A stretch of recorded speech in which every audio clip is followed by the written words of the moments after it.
Olá, seja bem-vindo à leitura da Bíblia 365. Hoje nós vamos continuar no dia 31 de outubro, que é o dia 304 dos 365 outros dias do ano. Vamos continuar no livro de Lamentações, lá no Antigo Testamento, em capítulo 4, versículo 1 até o capítulo 5, versículo 22. Como o ouro perdeu o seu brilho, até o ouro mais puro ficou embaçado. As pedras sagradas estão espalhadas pelas ruas.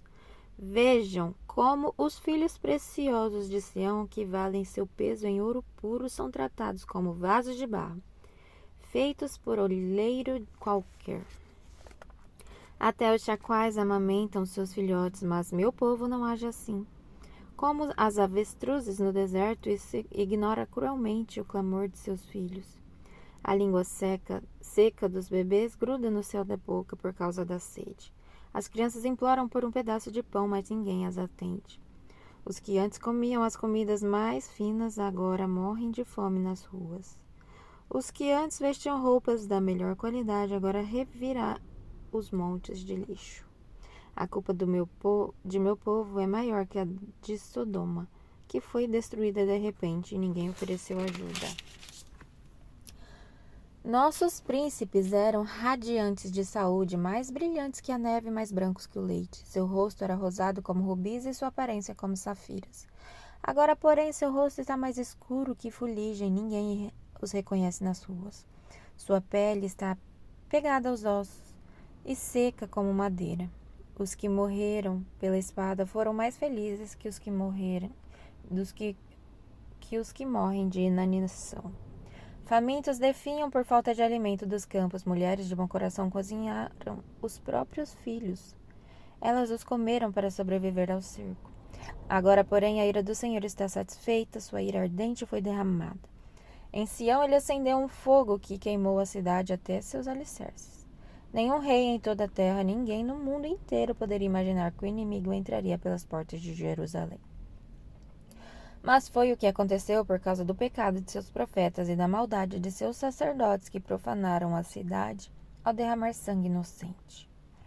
Andavam sem destino pelas ruas como cegos, tão contaminados de sangue que ninguém se atrevia a tocar neles. Afastem-se, gritavam para eles. Estão contaminados, não toquem em nós. Fugiram para as terras distantes e andaram sem rumo entre as nações, mas nenhuma permitiu que ficassem. O Senhor em sua ira os espalhou e deixou de ajudá-los. Ninguém mais respeita os sacerdotes, nem honra os líderes. Esperamos em vão que nossos aliados viessem nos socorrer. Buscamos a ajuda de nações incapazes de nos livrar. Não podíamos sair às ruas, pois nossos passos eram vigiados. Nosso fim se aproximava, nossos dias estavam contados. Estávamos condenados. Nossos inimigos eram mais rápidos que as águias do céu. Fugimos para as montanhas, mas eles nos perseguiram. No deserto nos escondemos, mas eles estavam ali, esperando por nós. Nosso rei, o ungido do Senhor, a vida de nossa nação, foi capturado nos laços deles. E nós pensávamos que sua sombra nos protegeria de qualquer nação da terra. Ó povo de Edom, você se alegra e exulta na terra de Uz. Mas você também beberá do cálice da ira do Senhor, também ficará embriagado e será despido. Ó bela Sião, o castigo de sua maldade chegará ao fim, logo voltará ao exílio. Mas para você, Edom, o castigo está só começando, logo seus muitos pecados serão expostos. Lembra-te, Senhor, do que aconteceu conosco e vê como fomos humilhados. Nossa herança foi entregue a estranhos e nossas casas a estrangeiros. Como órfãos, e já não temos pais. E nossa mãe ficou viúva. Temos de pagar pela água que bebemos e até a lenha não nos custa caro. Os que nos perseguem estão bem perto, estamos exaustos, mas não nos deixam descansar. Ao Egito e à Síria nos sujeitamos para conseguir alimento e sobreviver. Nossos antepassados pecaram e já morreram, e nós recebemos o castigo que eles mereciam. Escravos se tornaram nossos senhores, não restou ninguém para nos resgatar. Arriscamos a vida à procura de alimento, pois a violência tomou conta do deserto. A fome nos escureceu a pele, como se tivesse sido queimada no forno. As mulheres de Sião e as moças das cidades de Judá são violentadas por nossos inimigos. Os príncipes são pendurados pelas mãos, os idosos são tratados com desprezo. Os rapazes são levados para trabalhar nos moinhos, e os meninos cambaleiam sob os pesados fardos de lenha. As autoridades não se sentam mais à porta das cidades. Os rapazes não tocam mais música. A alegria desapareceu de nosso coração. Nossas danças se transformaram em pranto, e a coroa caiu de nossa cabeça. Que aflição por causa de nosso pecado! Nosso coração desfalece, nossos olhos se embaçaram de lágrimas, pois o Monte Sião está desolado, tornou-se moradia de chacais. Mas tu, Senhor, reinas eternamente. Teu trono permanece de geração em geração. Por que continuas a te esquecer de nós? Por que nos abandonastes por tanto tempo? Restaura-nos, Senhor, e faze-nos voltar para ti. Devolve-nos a alegria que tínhamos antes, ou será que nos rejeitaste completamente? Ainda estás irado conosco? E agora vamos continuar no Novo Testamento, no livro de Hebreus, capítulo 2, versículo de 1 a 18. Portanto, precisamos prestar muita atenção às verdades que temos ouvido, para não nos desviarmos delas. Pois a mensagem que foi transmitida por meio de anjos permaneceu firme e toda transgressão e desobediência recebeu o castigo merecido. O que nos faz pensar que escaparemos de se negligenciarmos essa grande salvação, anunciada primeiramente pelo Senhor e depois transmitida a nós por aqueles que o ouviram falar? E Deus confirmou a mensagem por meio de sinais, maravilhas e diversos milagres, e também por dons de Espírito Santo, conforme a sua vontade.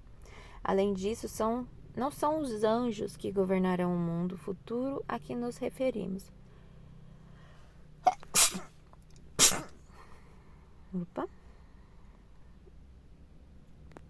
Porque certo lugar alguém disse: quem é o filho do homem para que com ele te importes?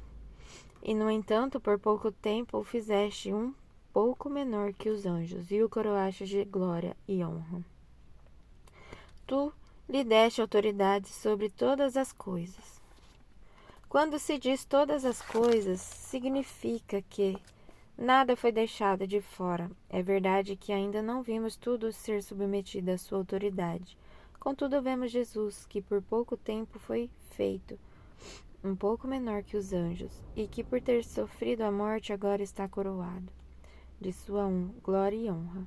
Sim, pela graça de Deus, Jesus experimentou a morte por todos. Deus, para quem e por meio de quem todas as coisas foram criadas, escolheu levar muitos filhos à glória. E era apropriado que, por meio do sofrimento de Jesus, ele o tornasse o líder perfeito para conduzi-lo à salvação. Assim, tanto o que santifica como o que são santificados procedem de um só. Por isso Jesus não se envergonha de chamá-los de irmãos quando diz: proclamarei teu nome a meus irmãos. No meio de teu povo reunido te louvarei. E também afirmou: porei minha confiança nele, isto é, eu e os filhos que Deus me deu. Visto, portanto, que os filhos são seres humanos feitos de carne e sangue, o Filho também se tornou carne e sangue, pois somente assim ele poderia morrer, e somente ao morrer destruiria o diabo, que tinha o poder da morte. Só dessa maneira ele libertaria aqueles que durante toda a vida estiveram escravizados pelo medo da morte. Também sabemos que o Filho não veio para ajudar os anjos, mas sim os descendentes de Abraão. Portanto, era necessário que ele se tornasse semelhante a seus irmãos em todos os aspectos, de modo que pudesse ser nosso misericordioso e fiel sumo sacerdote diante de Deus e realizar o sacrifício que remove os pecados do povo. Uma vez que ele próprio passou por sofrimento e tentação, é capaz de ajudar aqueles que são tentados. E agora em Salmos, capítulo 103, versículo de 1 a 22. Todo o meu ser louve o Senhor, louvarei o seu santo nome de todo o coração. Todo o meu ser louve o Senhor, que eu jamais me esqueça de suas bênçãos. Ele perdoa todos os meus pecados e cura todas as minhas doenças. Ele me resgata da morte e me coroa de amor e misericórdia. Ele enche minha vida de coisas boas, minha juventude é renovada como a águia. O Senhor faz justiça e defende a causa dos oprimidos. Revelou seus planos a Moisés e seus feitos aos israelitas. O Senhor é compassivo e misericordioso, lento para se irar e cheio de amor. Não nos acusará o tempo todo, nem permanecerá irado para sempre. Não nos castiga por nossos pecados, nem nos trata como merecemos. Pois seu amor por aqueles que o temem é imenso, como a distância entre os céus e a terra. De nós, ele afastou nossos pecados, tanto como o Oriente está longe do Ocidente. O Senhor é como um pai para seus filhos, bondoso e compassivo para os que o temem. Pois ele sabe como somos fracos. Lembra que não passamos de pó. Nossos dias na terra são como o capim, como as flores do campo desabrochamos. O vento sopra, porém, e desaparecemos, como se nunca tivéssemos existido. Mas o amor do Senhor por aqueles que o temem dura a eternidade. Sua justiça se estende até os filhos dos que guardam sua aliança, dos que obedecem a seus mandamentos. O Senhor fez dos céus o seu trono, de onde reina sobre todas as coisas. Louvem o Senhor todos os anjos, os poderosos que executam seus planos, os que cumprem cada uma de suas ordens. Sim, louvem o Senhor os exércitos dos anjos, os que o servem e fazem sua vontade. Louve o Senhor tudo o que ele criou, todas as coisas em todo o seu reino. Todo o meu ser louve o Senhor. E agora em Provérbios, capítulo 26, versículo 23. Palavras suaves podem esconder um coração perverso, como uma camada de esmalte cobre o vaso de barro. Até amanhã, onde iniciaremos o mês de novembro.